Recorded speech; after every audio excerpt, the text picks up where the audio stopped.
So this week a lot again happened in Dubai. I attended the Broadcast Pro Summit. There was the Big Eat event with MMI last night, and Love in Dubai, our sister brand, are partners of the Japanese Culture Con, and there's a lot of events taking place across the UAE. It's also Dubai Fitness Challenge, where the Dubai Ride is taking place on Sunday. If you're on Sheikh Zayed Road, you will see a Love in Dubai pop-up area for that. But next week in Riyadh, Smashy Business and Love in Riyadh are media partners for the Athar Festival. It's Saudi Arabia's meeting place for the creative community to be inspired and celebrating Saudi's marketing excellence and explore how creativity is at the forefront of Saudi's vision for the future. The festival will become the kingdom's hub for inspiration, collaborative innovation and celebration. So this year's festival, the Young Talent Academy and the awards, they all take place at the Crown Plaza in Riyadh, June the 13th to the 16th of November. So do check it out, pop in for a day. It's quite easy to get in and out of Riyadh these days if you want to go over there. I'm sure it'll be inspiring, and again, thank you to them for sponsoring this show, and enjoy the conversation. Welcome back to another episode of Dubai Works Business Podcast. This week we're with Chris Shaw, the Chief Executive Officer of Mimojo. Mimojo is UAE's most seamless and totally automated cashback platform app. It delivers savings and brand discovery for consumers, all via a single convenient experience. Mimojo was founded by ex-entertainer Trio. It's a homegrown brand, frictionless, and it gives you favorite fast food joints, fine dining restaurants, attractions, retail and spa and salon services. So good morning, Chris. Good morning. Thanks for coming on the show. Thank you for having me. So Mimojo, cool name, by the way. Where did that come from? Oh, that was a long time in the making. We worked with a branding agency, and we had lists that went back and forward. Mojo kept making the top 5, but it wasn't quite enough. So what we tried to do is encapsulate how the product's going to make you feel. It gives you that mojo, that sense of mojo.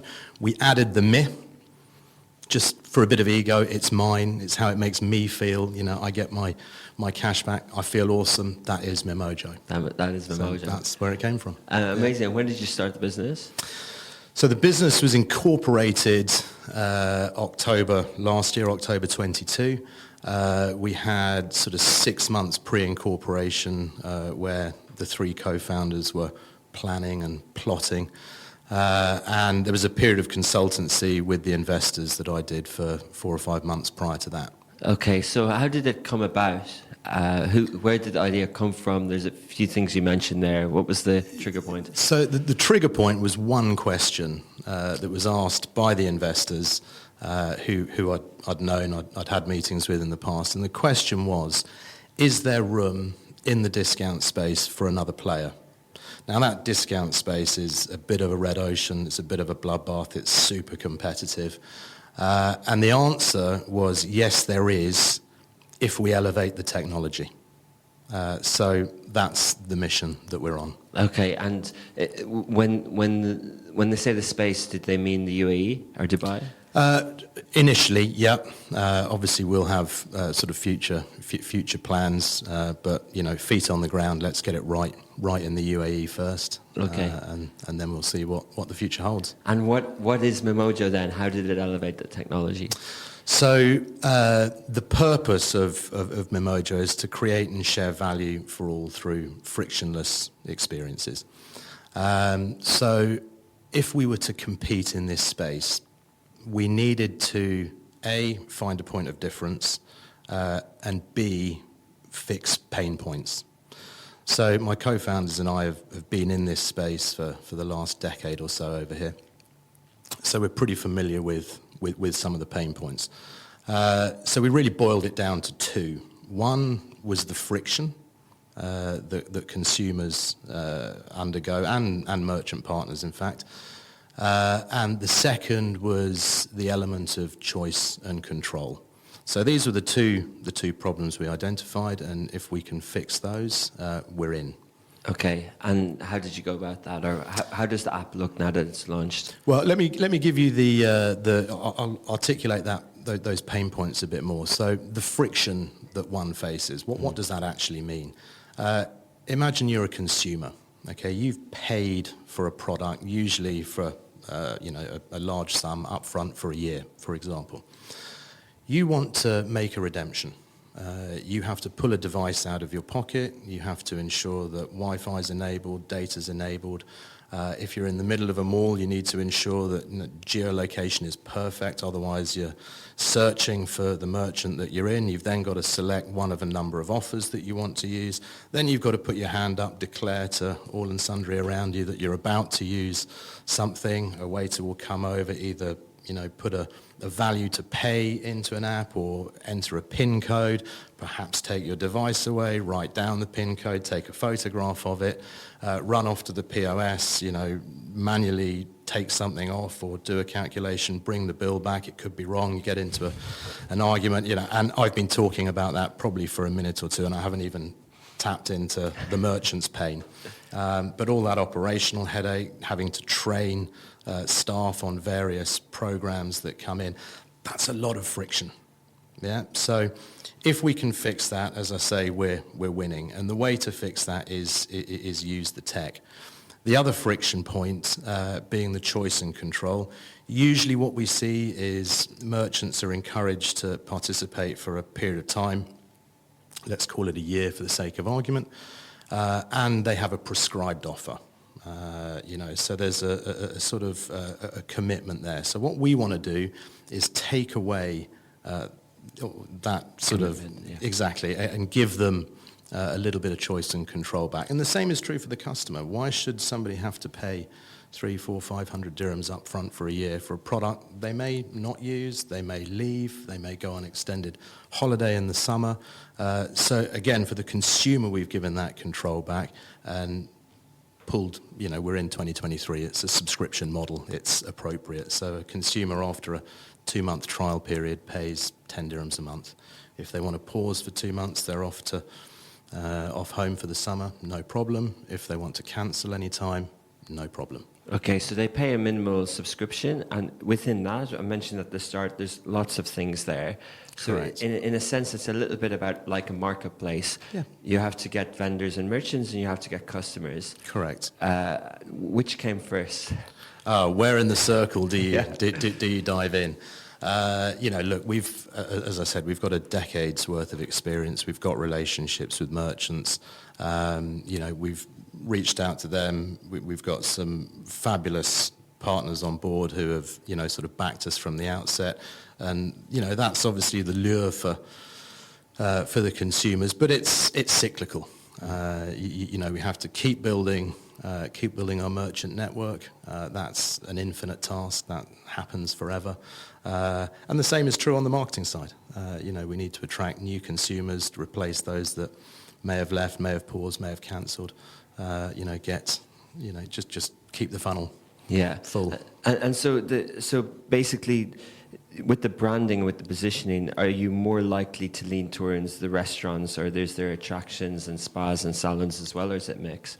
It's a complete mix. And if I describe my day to day, for example, that should give you a view. So, I'd wake up, I have breakfast. I will go to get my coffee from a Coffee Planet or an Illy Cafe, for example. I might get my manaish from Kak Al Manara, who is next door to our office. I need to get dog food, so I'm off to the pet shop, to get a bag of dog food and a new dog bowl. Gym's important to me, so I've just subscribed to Spartan's boxing gym. So I'm off there for a workout later. Then I'll, perhaps go and have a sundowner, at Nuepe at the Park Hyatt, for example. Maybe have one too many and order a Zofer to take me home. And I'm earning cash back throughout the day. Via Mimojo? Via Mimojo. Oh, so really? all those merchant partners, just as an example, feature. So it's a complete cross-section. Okay, so it's a cashback. So, because people have other ways of, say, making savings and discounts and things like that. How does the tech plug in? Do they upload their credit card? Do they upload their debit card, or do they connect their banks, or how does it work? Yeah. So if I go back to a couple of minutes to that sort of friction monologue I gave. The way to remove all of that friction, and if I can sort of give it a collective noun, that app space. So what we've done is we've moved on and linked the discount directly to the payment mechanism. So you don't need to use a third-party app. Everybody who goes into a restaurant, for example, will be making a payment. So the discount is linked directly. And that's directly linked via the credit card schemes, via your Visa or your MasterCard. So that's the technology that we're applying. It means that you as a consumer will register your card. The merchant that you're visiting has registered their merchant ID with Visa. And as soon as that handshake, as soon as that credit card is used in that merchant, that handshake happens, Visa alerts us, we remind you that you've just spent X amount of dirhams in X restaurant and you're due cash back. That's pretty cool. It's pretty cool. And you don't have to, like, you automatically get it. Yeah, it's dispersed, again, via Visa or MasterCard. So we have what's called Mimojo Payday that happens on the 15th of every month. The idea being most people get paid at the end of the month, so let's give them a little payday mid-month. So the cashback that you are earning over the period of that month accrues, and then once a month, Visa will distribute, in my case last month, 650 dirhams back to my account. Just for 10 dirhams? Just for 10 dirhams. And you don't even need to know if the merchant is involved. Just by signing up, by transacting normally around Dubai, you can save money. Exactly. There is a never miss element. You know, that's one of the other points of friction that I neglected to mention. You have to remember to take your device out of the pocket and go through that redemption process. With Mimojo, it's automatic. And so is there any need for someone to use the app or to check in? Could they plan their day around searching for merchants or knowing whether the discount is higher or lower or whatever? Yeah, and that's the purpose for the app. You know, the app doesn't have a utility function during the saving process, but we do have an app for discovery. So that you can see everything that's on and just make sure that they're there and the sort of discount or savings that you're going to make. It's also really important, fundamental for the enrollment process. So the app is used to enroll and register your credit card. KYC, check everything. Exactly, and that's all fully PCI compliant, as you can imagine, working with the likes of the Visas and the MasterCards of this world, you can't not be. And we won't hold any credit card information. It's all done through a PCI compliant third party. So yeah, we never store any credit card data. That's all tokenized. And then the last function of the app is the marketing channel. It's lovely to be able to see and receive the notification that you're going to earn 650 dirhams put back on your card, track how you're saving, understand who's new in the ecosystem. So it's a marketing channel as well. Yeah, brilliant. And so going back to the kind of setup point, there was investors who saw an opportunity. How did they categorize the space? You mentioned the discount space, but if you're going for a license, are you looking for what box do you fit in? What sort of company is this? Is it fintech? Is it what is it? Yeah, so I think when we hear the word fintech, our ears prick up. We'll be present at various fintech conferences. You know, we are using financial technology. We're in that lifestyle space. We're using fintech to make your life more rewarding by giving you cash back on your day-to-day spend. And where did you license your business?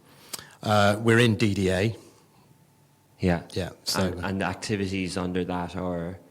Yeah, the activities under software, actually, software development. Okay, yeah. Interesting. And when you went to put together your team, the co-founders, what sort of skill set did they have, and yours as well? So I was the general manager at the Entertainer. So my background is media commercial.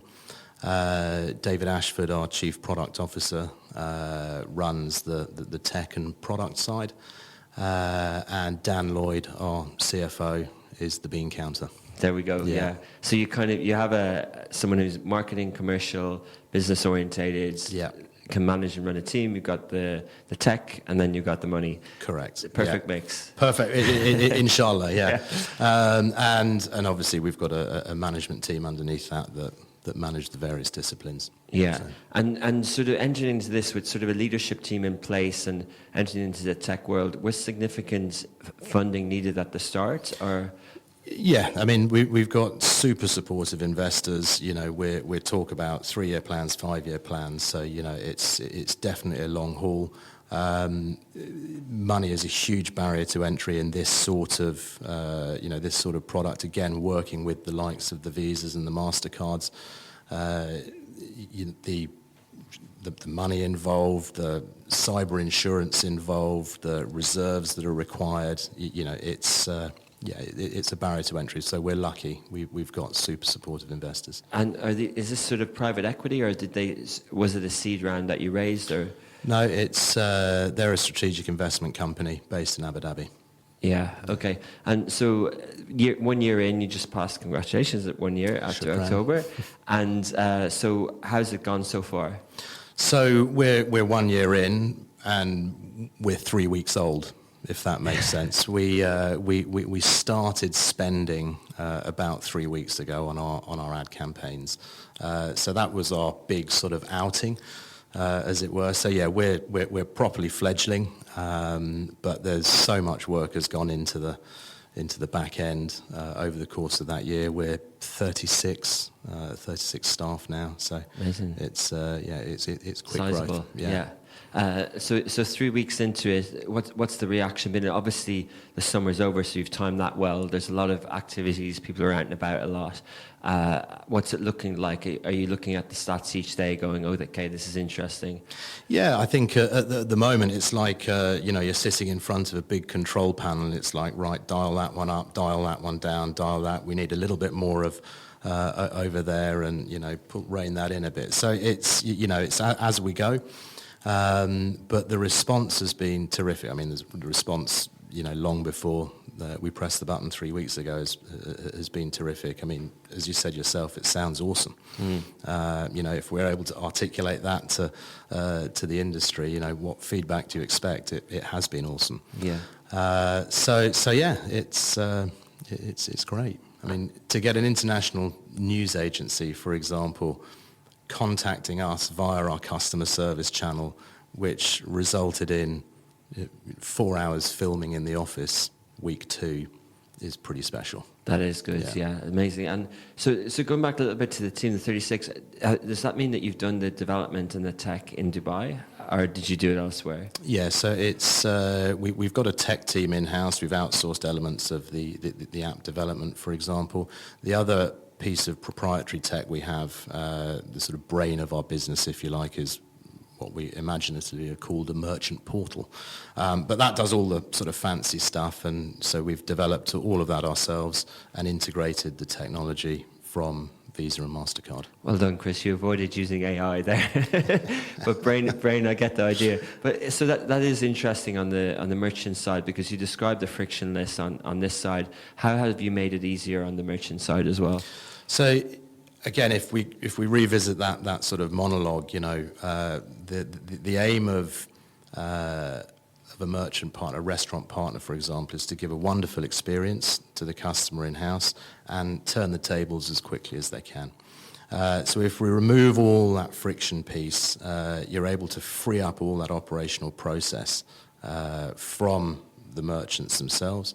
You're also able to eliminate all the training.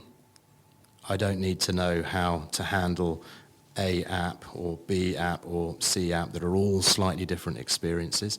So you eliminate that training, and it's quite a high turnover of staff in the industry. So that's a big saving operationally. And of course we provide a marketing channel for them. So there's a number of ticks there for the merchant partner. And what's the business model on the merchant side?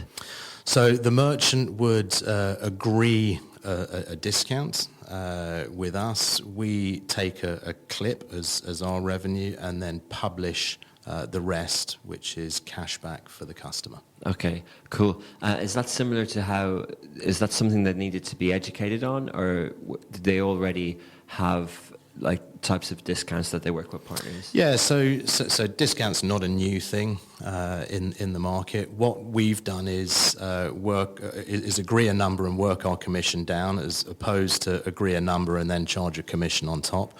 So that's part of giving that control and choice back to the merchant. We want to be an equitable partner.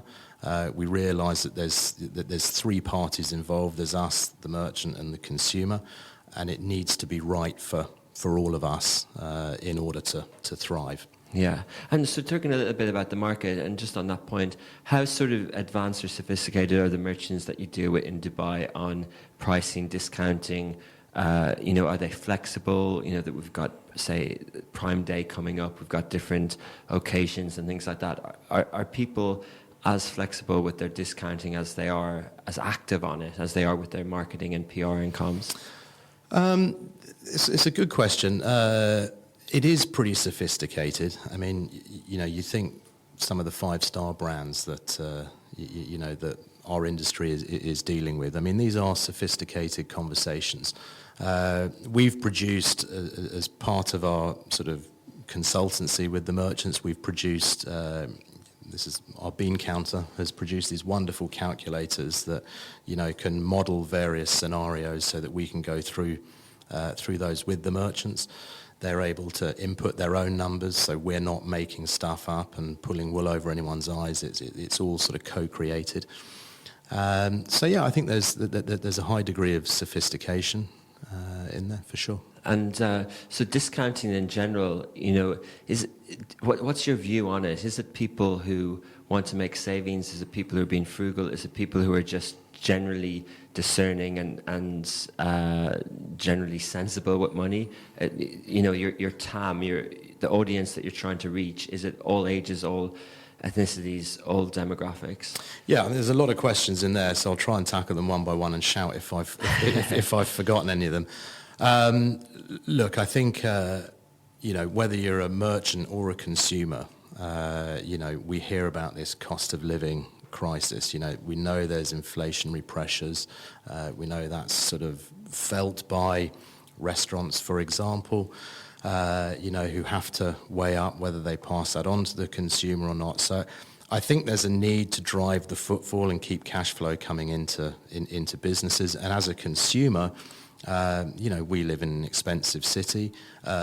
Discounts are part of the fabric. They make up part of the fabric of the UAE. They've been here. They're not going away. So consumers should be discerning.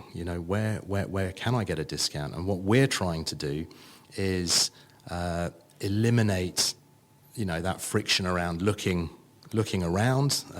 You've got something in your pocket, part of your payment network, that as soon as you tap it, you're benefiting. You're getting the cash back. Yeah, and so do you think it's a timing thing? You mentioned sort of macro trends around inflation and high interest rates and things like that, or is there a certain type of person who will, always collect the vouchers or always look for the books and look for the ways to get discount? And in any environment, in any city, you'll get your people who want to go for discounts.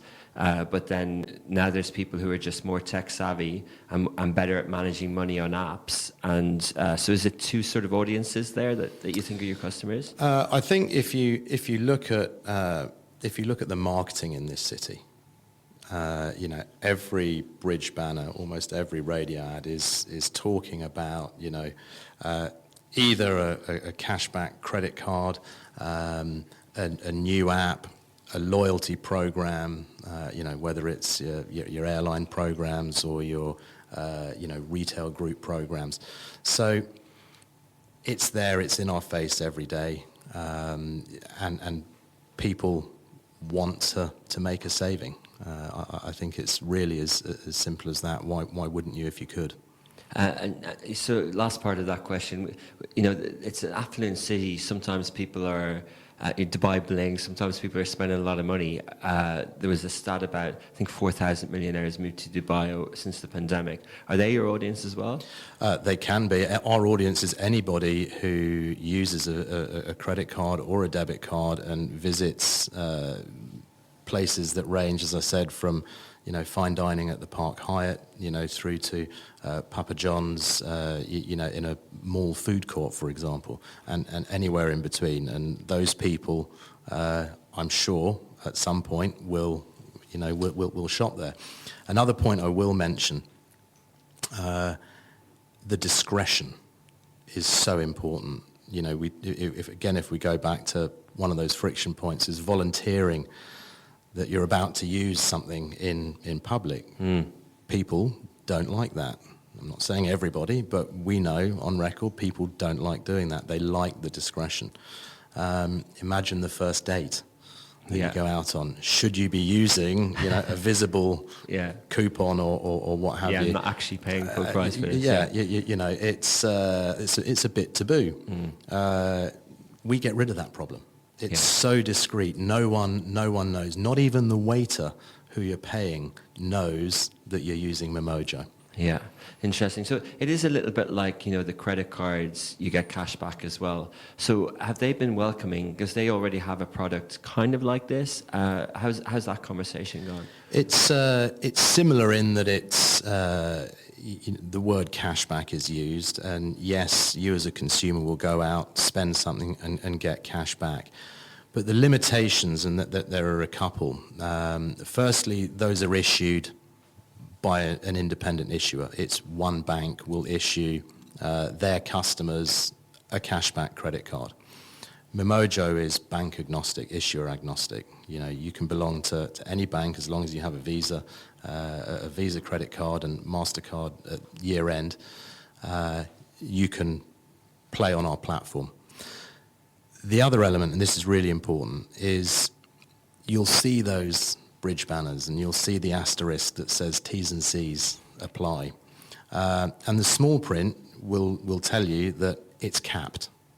And I understand that the issuer is funding it, so yes, you can get cash back on your groceries or your daily spend or whatever it is, but it's capped.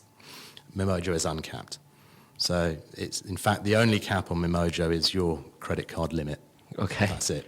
Fair enough. Interesting. And sort of just on the fintech element as well, like when you see different types of players doing quite well in this market, you mentioned you kind of go to conferences and that, like, do you think the future roadmap, like I was struck by a tweet I saw, a message I saw when it was announced last week that Tabby, the buy now pay later service, had raised $200 million and at a value of over $1 billion. And the message was sort of alluding at start with buy now pay later, but then become a bank. And is the vision for Mimojo to sort of start with discounting, but actually sort of add new features and product development around saving and personal finances in general? 100%. We're talking about a roadmap. There's various iterations of our product that will come into play 1 year, 2 years down the line. Platform as a service is another element that we're looking at. So, because we've harnessed this card-linked offer technology, we can work with partners perhaps in areas that we wouldn't set up a consumer presence ourselves, and lend the technology to them. So that's an option. The technology itself is very flexible. So what we get is a trigger point when a card is used in a merchant. That alerts us. Now, what we build around that in this instance is cashback. But we could easily convert that trigger message into a point system. So it gives us an opportunity to go and talk to some of the other players who want to do their own loyalty platforms, and use the platform as a service as opposed to white labeling Mimojo, full stop. Yeah, that sort of enters into the loyalty space. And yeah. And did you consider sort of creating a loyalty product from the start? So it's in our thinking for sure. What we wanted to do is launch a consumer brand to help the acceptance of card-linked offers and what that means for consumers, and to strip out all of that friction and show them what technology can do to make their life that much easier. Yeah. Okay. So I'm trying to think of. So let me going back to the analogy and be a consumer. I was for dinner the other night, and someone asked me. They asked me, did I have one of those loyalty things? Loyalty things. And my sister was there, and I knew she had. So that incident happened. The machine was brought over, and then I said, Case, hey, do you want to do your thing? And I didn't know, and they told me, oh, there's no discount, it just gives her points or something like that. Mm-hmm. But I was sort of, just figuring that out, but I didn't know. And then often now they talk about, like, especially in, say, the media subscription space, that there's subscription fatigue. Is there sort of loyalty and app fatigue? Are there too many things for the customer to keep on top of? 100%. I completely agree with you. And again, that's why we've delivered Mimojo. It rips out all of that friction. You don't need other apps. You don't need to remember to use the other apps. You wouldn't have had to have had that conversation with your sister. Oh, do you want to, remember? It all just happens. Mm. So when we were talking to the investors, it's a sort of very quick roadmap. We charted the sort of history of the discount space. You cast your mind back 20 years over here, and we were books. It was print. You were tearing coupons out and using those. Fast forward 10 years. That was kind of with the Entertainer being pioneering in that space. Correct, yeah. Then you fast forward 10 years, you've got, application of the web, so your Groupons, Cabones, etc. But still, printing stuff out and using it, but it becomes more dynamic. And 3-4 years later, the apps were born, and that's the space currently. So on our chart, we had 2022, Mimojo. We're now pioneering a new technology. This is all payment linked, and then having had gaps of 10 years and 5 years and 7 years or whatever, then suddenly, iteration 5 is probably 2-3 years later. We don't quite know what it looks like, but the technology is moving so quickly. It's so efficient now that that's what we're trying to capitalize on and educate people that they don't need all of these apps. There's a much simpler way of doing it. Yeah, I definitely played into your that question played into what you're offering. But no, it shows that you have thought it through.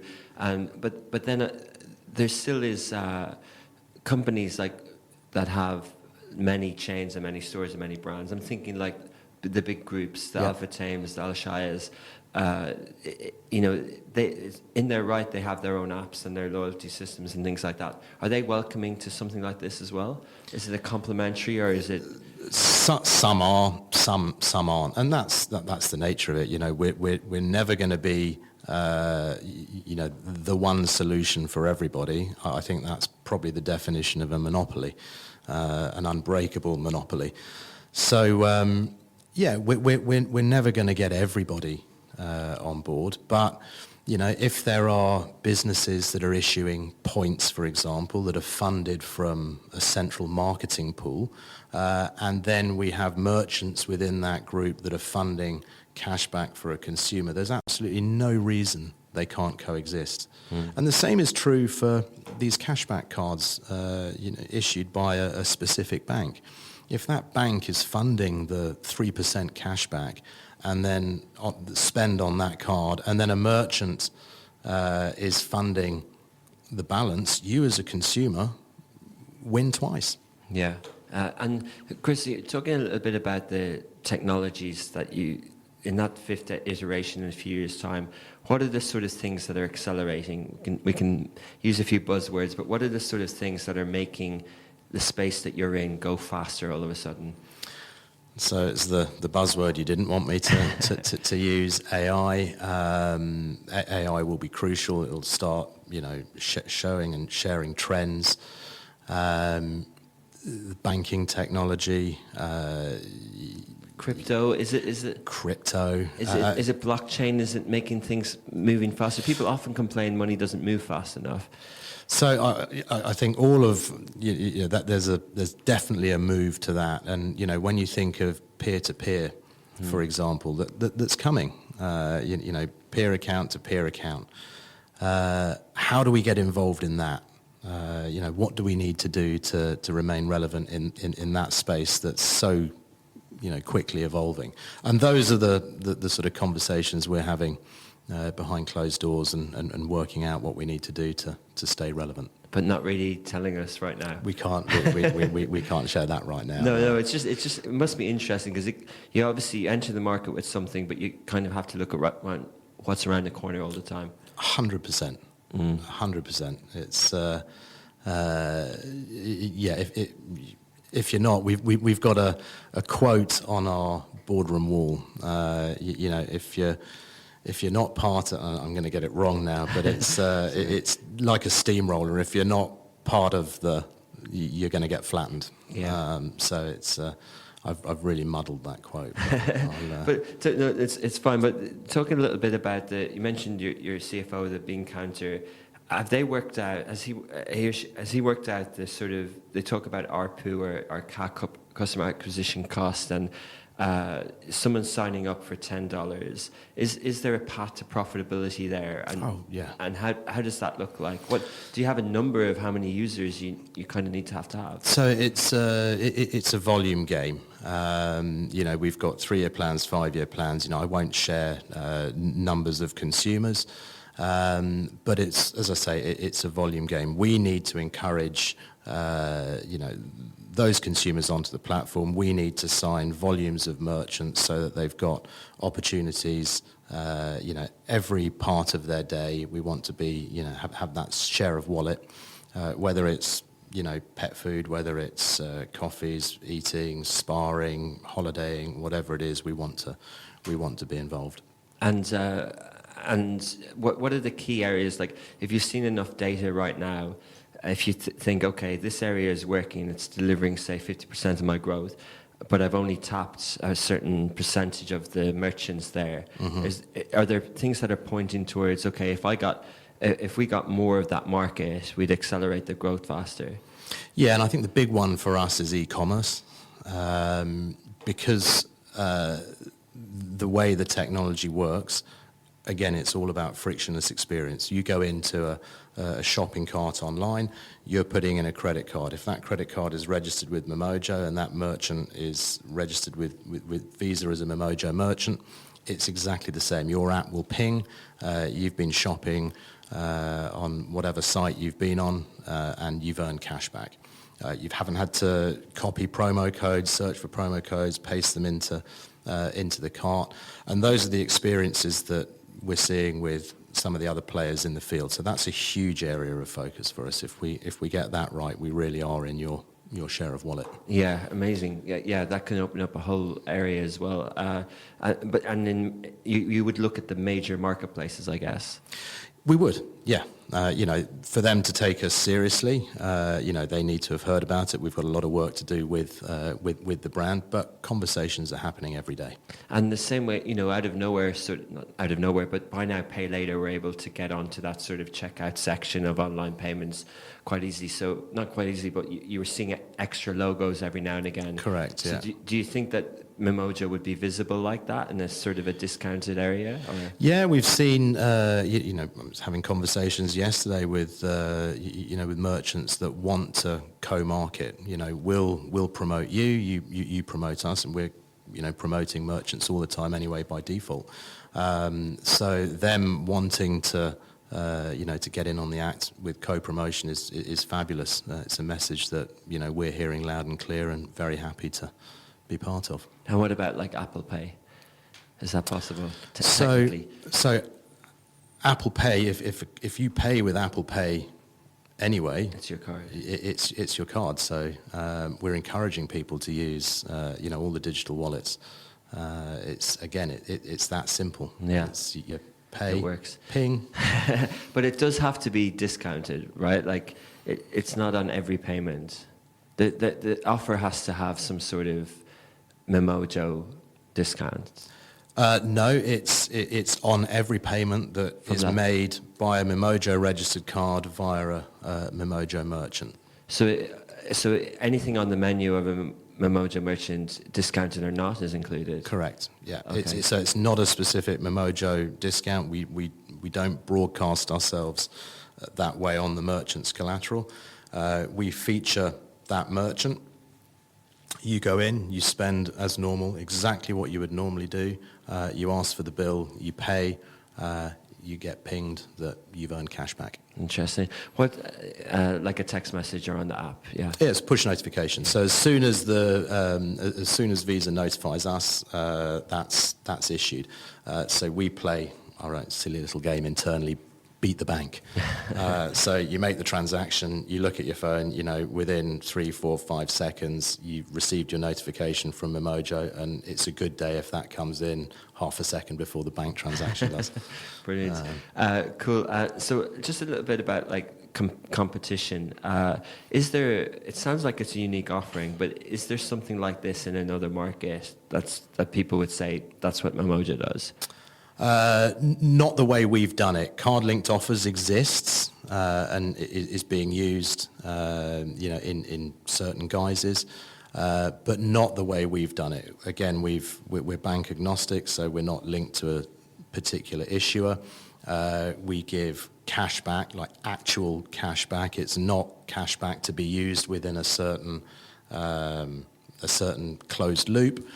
And it's not points. So it's, no one's doing it the way we're doing it. And could it, sorry, other questions, but they keep popping into my head as I delve into it more. It's fascinating, but is there double up? Like if I have a loyalty program, I'm just thinking of a spa I use the Jumeirah loyalty program.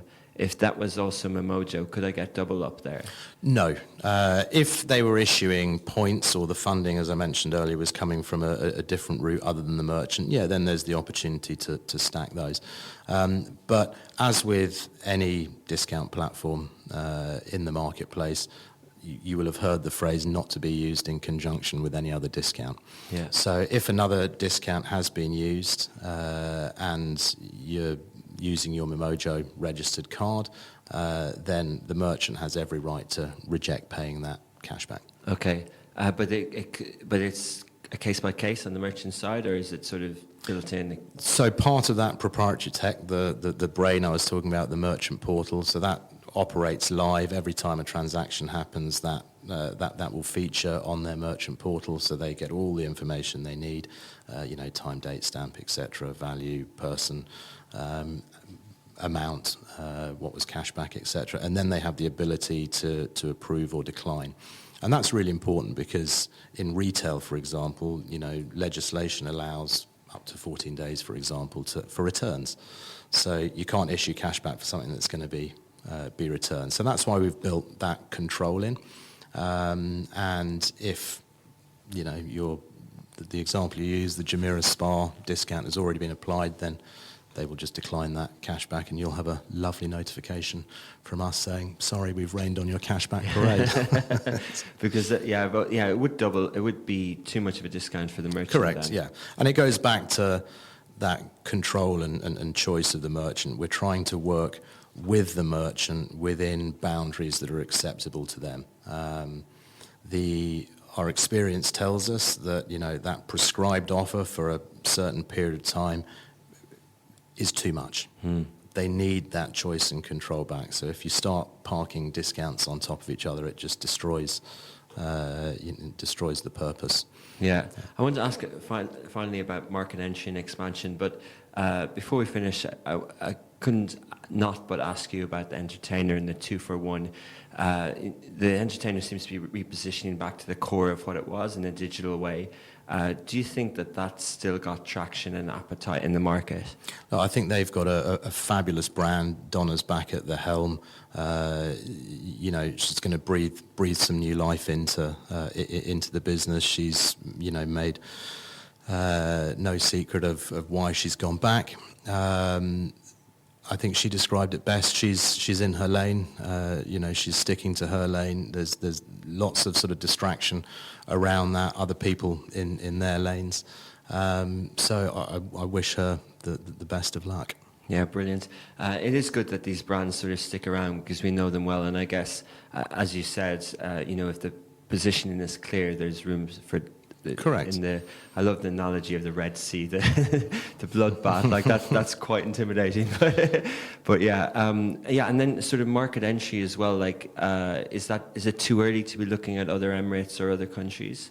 So we're a UAE product. We've got merchants in all Emirates in the UAE. No, it's not too early to be looking at other countries. We have to be. Go back 5 minutes, you've got to be, sort of looking over your shoulder and planning. We're already planning market expansion. But it's early days, we keep our feet firmly on the ground. We've got to get it right here. We'll then launch into another market, make sure everything transfers across as it's supposed to. The tech works, currency works, time zones work. So we'll get all of that in place, and then, replicate that in other markets.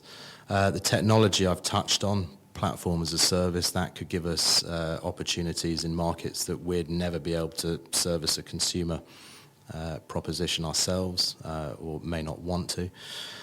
And then various applications of the business amongst corporates. It could be loyalty, it could be white label. So those are the things that keep us up at night. Yeah, keep you having to figure out, navigate. And lastly, Chris, you've been here a long time, you know the market well. Are you optimistic and bullish about the market opportunity, the region? Kind of phrase it as the Middle East is said to be an emerging market. Do you think that it will emerge? Yeah, I think, I'm not an expert, but, what I do understand is that while oil is a requirement, we are relevant here. You can see all the 2030 plans, 41 plans, everything that's coming. And despite the world's desire to move towards more of a clean energy solution, we're going to require oil for 30 years. We are going to be relevant in this part of the world, for sure. Brilliant. Well, thanks for sharing the story of Mimojo. We'll follow it closely in the future. Thanks very much indeed. Thanks a lot.